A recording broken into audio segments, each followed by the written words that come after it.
One big thing is giving recorded statements early on in the case. So this is something that we see a lot. People, think, well, of course, especially for like a car accident, for example, of course the other person was at fault. They rear-ended me. I'm gonna give a statement to the insurance company. They're calling me.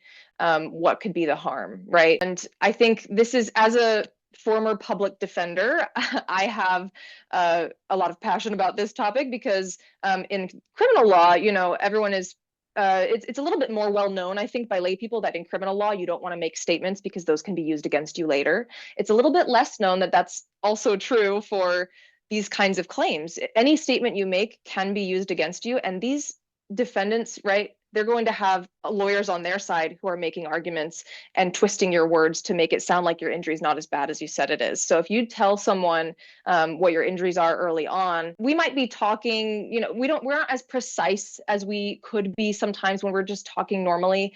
And you don't necessarily, as a layperson, you don't know certain legal terms and what they mean. And so you might say something about an injury or a way that you feel pain that could be used against you and you don't even know it. And I think this is true even for someone like me who works in these things all the time.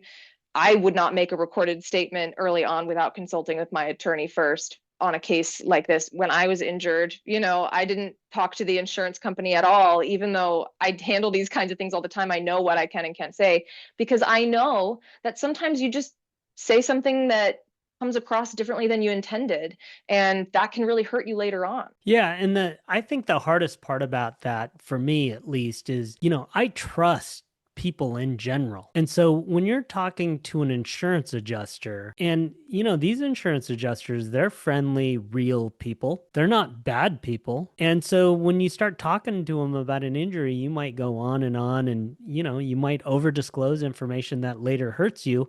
Well, the insurance company and the insurance adjusters, even though they may be good people and they're not malicious, their job is actually to settle out your claim as quick as possible for as little money as possible.